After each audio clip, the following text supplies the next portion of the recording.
Pani si Luka Doncic sa ala robot mode takeover ni Kawhi Leonard sa crunch time. Grabe ang titig ng fan na to kay Kawhi mga bro. Hype na naman ng Clippers. Napasayaw si Harden. Luka pinahanga si The Beard.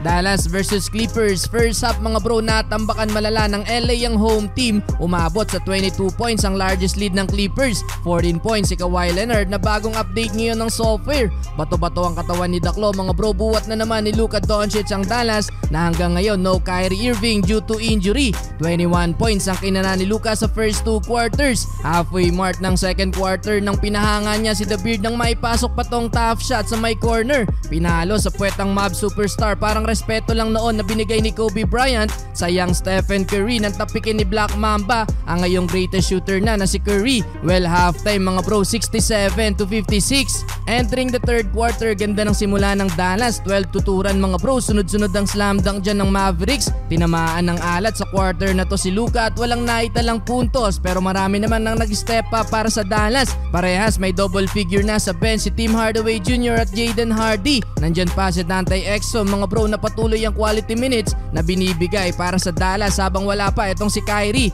Kawhi Leonard 6 points lang sa third quarter. Inalat din si The Beard.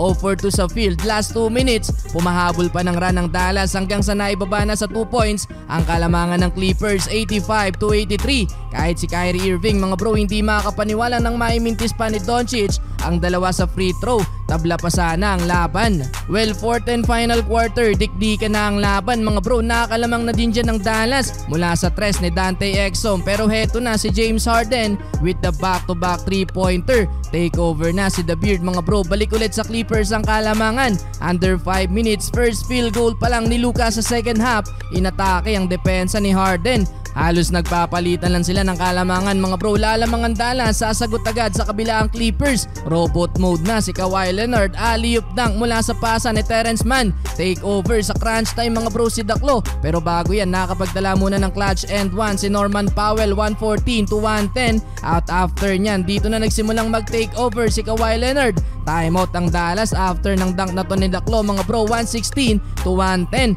Pagtapos nyan, panis si Luka Doncic sa Euro step ni Kawhi. Hype na ang bench ng Clippers. Ginaya pa ni Westbrook yung ginawa ni Kawhi. Kahit si The Beard mga bro napasayaw sa move na yan ni Leonard. Nakalamang ng 10 points ang LA sa final second. Kung takeover si Kawhi, minalas naman si Doncic. Salang 3 sa 4 na free throw mga bro. Kaya naman dahil doon nawala na ng pag-asa ang Dallas at sa uli panalo pa din ng LA Clippers kahit kamuntikan pang makakambakan. Final score 120-111. Sa 8 pinasok ng Clippers mga bro, isa lang ang hindi nakapagdala ng double digit.